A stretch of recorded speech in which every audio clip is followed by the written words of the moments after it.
Okay guys, so we're gonna get started with the eyes first, like always. I don't know what it is, I just cannot bring myself to do my foundation first when I do looks like this, just because I feel like I would be playing myself if I did that, you know?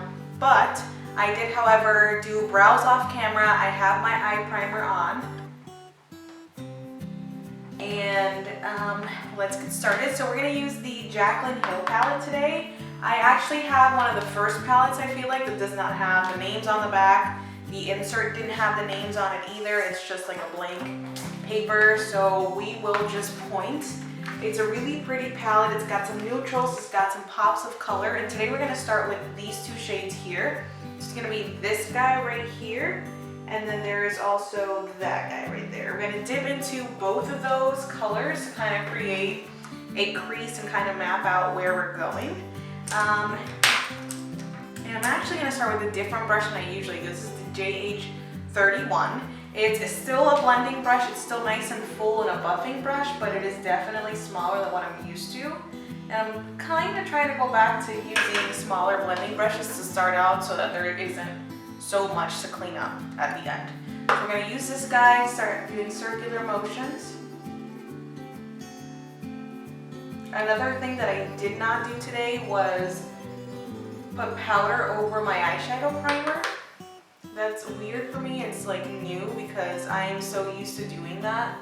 I just feel like it gives it such a smooth surface, but then I've also heard of it kind of creating, it's like a wet technique, I think is what they're calling it. So it's more pigment that is coming off of your eyeshadows because it's going onto a wet surface versus a powdered down primer. So alright, so we're going to move on with a JH34 brush. This is still a blending brush.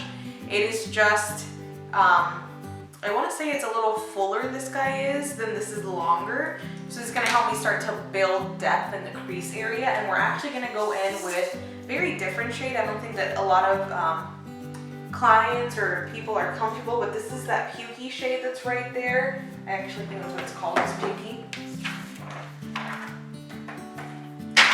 And I am going to build on that crease area. The nice thing about this color is that it's a mustardy brown, so it kind of builds on what we already have, but it doesn't come off a weird mustardy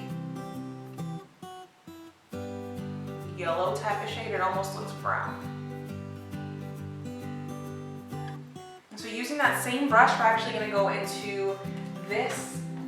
It's like a pink brown kind of shade here. I don't even know how to describe it. We're going to go into this shade right here.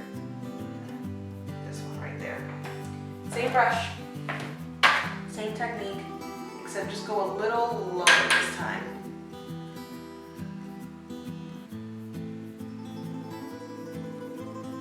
Okay, so once we are there, once we have that moment going, we're going to go into a different palette of Jaclyn's. This is the Jaclyn Morphe Vault Collection. This is her Ring the Alarm palette. And so in this palette, I'm actually going to use this guy right here. It's called Secret.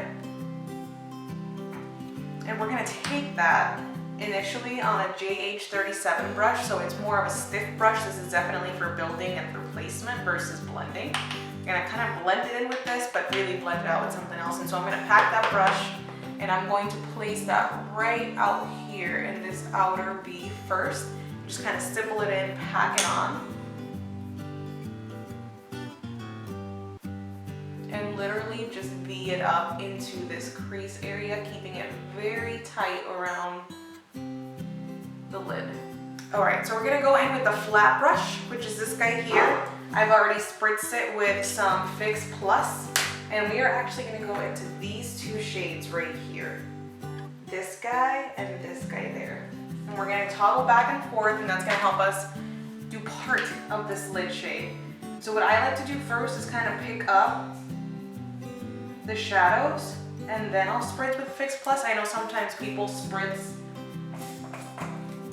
the brush first and then dip into the pan. I just feel like it messes up the shadows in there, and that's not cute.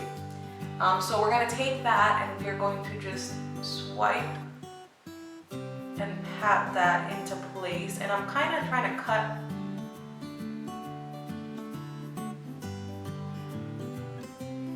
the crease out with this as I go. And so this moment here happens.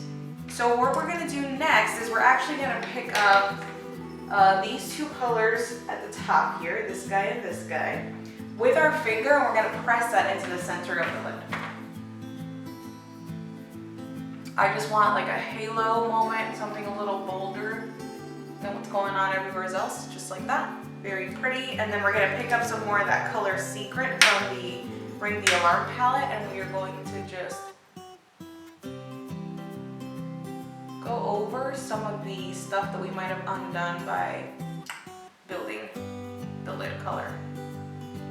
Just like that. I'm actually gonna take a smaller brush. This is the JH40, same color. It's just smaller, and it definitely has a little more ability to kind of build and blend as it builds versus just packing it on there, which I like. So this brush I just wiggle, I kind of even bring over this area here to close that out a little more. All right, so once you have that done, I'm gonna go into a stiff brush like this and into the black shadow that's in the Jaclyn Hill palette.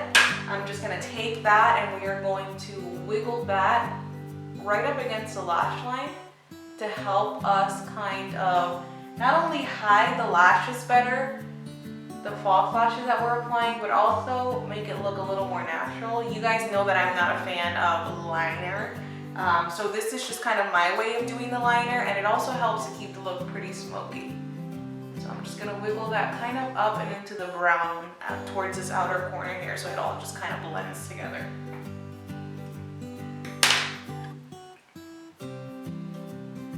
Perfect. For mascara, I'm going to use the Dior Blackout Mascara. I love this guy as of recently. It is phenomenal. Great. And once you've applied a nice coat of your mascara, we are going to go in today with the Cocoa Lashes in Iris. I just feel like they're nice and full. They give you that very wispy look, but they don't take away from the look either. So we're going to just finish off the eye look with that. You guys know I am here for my Duo Glue. The silicone tip, it is like the best ever. I love it. Love, love, love it. And I have also become a huge fan of using these little applicators to put my lashes on. And I'll show you why, because not only are they perfect for placing it and keeping your eyes safe so you're not stabbing them with a tweezer, but they are also very handy when it comes to just kind of marrying your lash and the fake lash together. I'll show you guys what I mean. So if, I don't know if you guys know, I've talked about it plenty of times. This color Duo Glue is probably the best. It's the driest, the fastest drying glue that I've seen. I literally just kind of fan it, blow on it a little bit.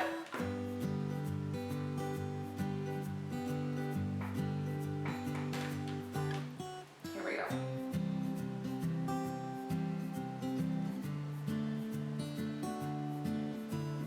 Okay, so after I've placed the lash, what I've been doing lately, and I feel like it really has worked well, is you see how it has this curve? Well, I kind of match it up to the lashes, and I pinch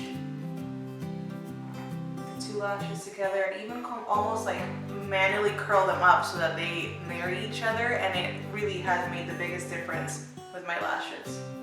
Okay, so now that I've been able to stop messing with these lashes, because there's always that one that plays you, always.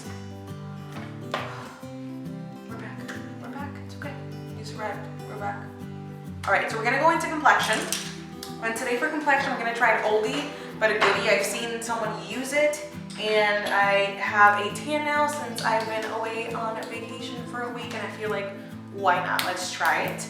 I do have a wedding coming up this weekend, my very own wedding, and I know what foundation I'm gonna use, but you know how you always have that like what if thought? So this whole week, I feel like I'm gonna glam it up, we're gonna do it up, we're gonna play, we're gonna touch them, mess with the combos and see if I change my mind or I just go to my old faithful.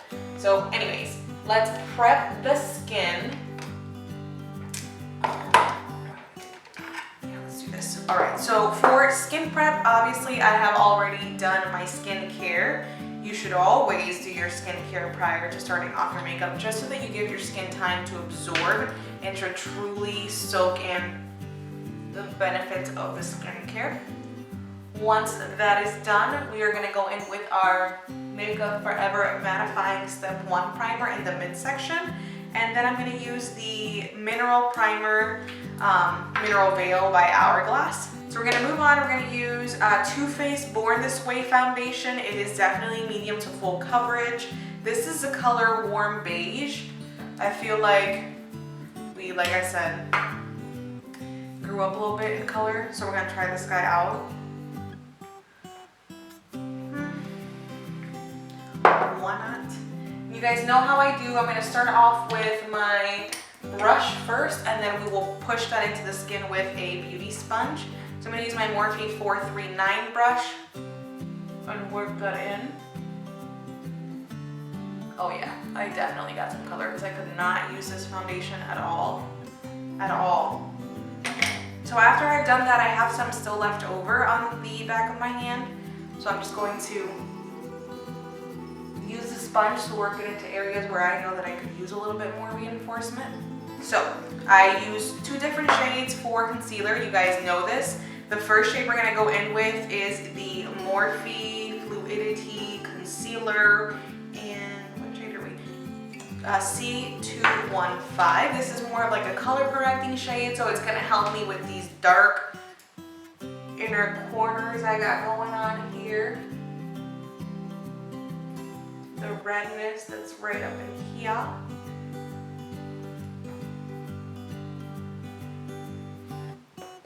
That's pretty much it. That's where we're going to put this guy. Again, this is for color correcting. This is for concealing.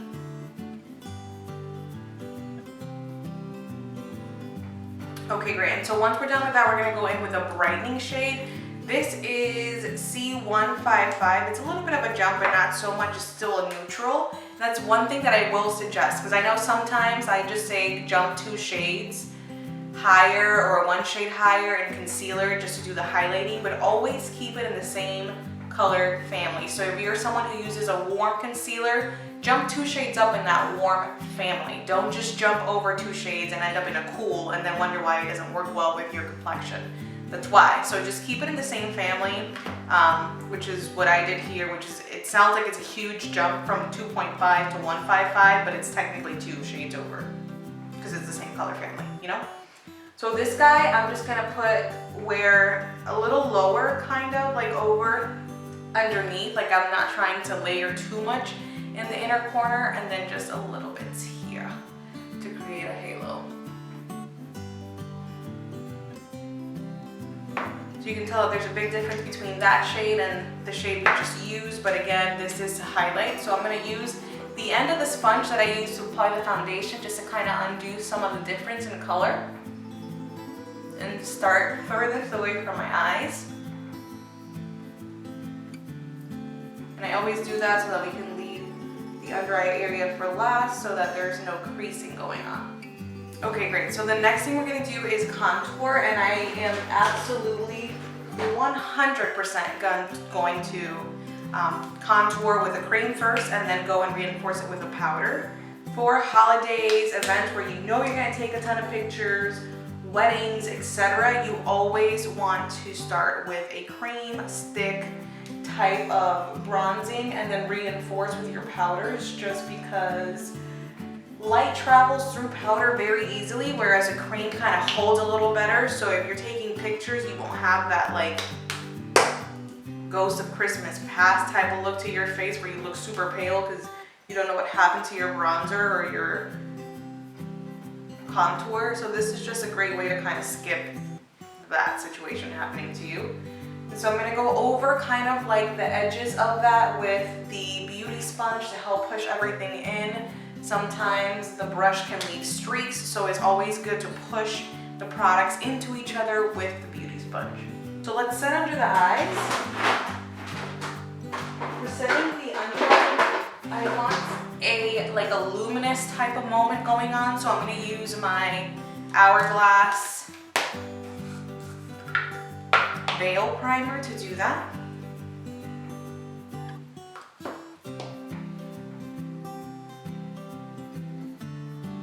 Always going one more time with your beauty sponge to kind of work in any of the creases as much as possible, and then I'm going to pick it up with that same beauty sponge, and we are going to press this in. Anywhere really, like I'm going to put this anywhere where I put the concealer, forehead, nose, chin, which are typically areas that have a lot of oil anyways, but they also have lots of texture. So it's just good to have that powder. So let's go in and finish off the under eye area while that's baking under there. So what I'm going to do is just I'm going to take all the same colors that we just got done using, and I'm going to blend them out underneath. I'm going to use this NARS eyeliner in the shade Larger Than Life, and this is going to help just kind of open up our eyes a little. I love that. You guys have seen me do it numerous times where I do like a beige or a cream colored, a white. I love the way that that just makes the eyes pop and stand out, and it looks just so sophisticated. So what I'm going to do is go ahead and put some mascara on my lower lash line, and then we can move on to the rest of the face. We're almost done. Alright, so we're at the final countdown. I put some mascara on. Let's move right along to finish up the complexion. It's going to go super fast at this point. So what I want to do is use my handy dandy Kat Von D Shade and Light palette. This guy is amazing because it's got everything you need in one palette. So what I'm going to do first is dust away the under eye bakage that we have going on, but I'm going to do it using these two shades right here. So it's pink and the yellow powders. I'm going to use that to further brighten underneath my eyes and kind of help undo any of the fallout that might have occurred while I was finishing my under eye. Lower lash line area. I'm going to randomly get, I have these fuzzies and just, anyways. So we're blending that stuff out. Perfect. And so using the same palette, we're going to go in and kind of back up our contouring. And so I'm going to use the lower shades here, starting off with this gray tone and then kind of dipping into this very lightly because it is very dark, and then we'll use the center shade to bronze. Yeah, I love the definition that that last powder gives me, but it is very, very dark. Perfect for deeper skin tones. I just like to dabble into it so that I can like reinforce and really hollow out my cheeks, but I would be very careful if you're fair skinned. And then I'm going to use this guy right here to do the nose, and I'm going to go into the bronzing and the cool tone versus the very deep one. And I'm going to kind of live in those two shades to carve this out, and I'm bringing it from my eyebrow down. Perfect. Once that's done, I'm just going to go back to that brush I used with the highlighting powders and run it over just a little bit so it's not so harsh and it blends in a little more. But here it is a Becca highlighter in the shade Vanilla Quartz. It is like the most intense highlight. And the undertone, like I would have never, ever thought that it would work for me because it's like so icy and white looking, but it is truly like a holographic almost. It's got like pinky reflects under it. It's like a rose gold type of situation, and it really does work well with beautiful. And then I'm actually going to go back into the Jaclyn Hill palette and take those two shades and do my inner corner. Okay, last but not least, we're going to finish up with some blush, and I'm going to use this Mannakadar Beauty Blush in Paradise. It looks like that. Isn't it pretty? It's like a mix of a coral peach pink, which I feel like would go well with this. I just dug my whole needle into it trying to open it. Great. And I'm going to use this stippling brush right here. And we're going to set using this guy.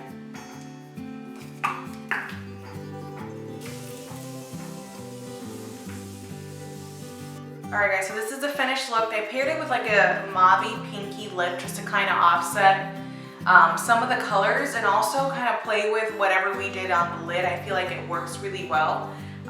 So it's not all so dark and so deep. This is very appropriate for any Christmas parties that you have coming up, any holiday parties you have coming up, wedding guest situation. So this is definitely a way to play with color but keep it neutral so it's not always just warm. And let me zoom you guys in so you can appreciate this eye moment.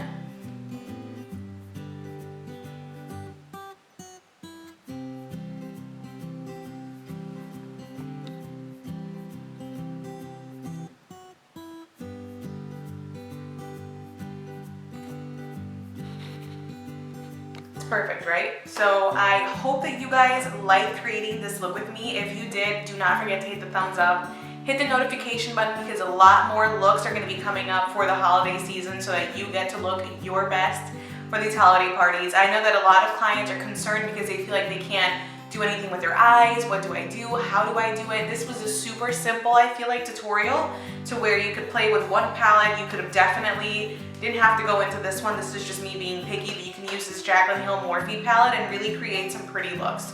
So I hope that you guys liked it, and I will see you next time.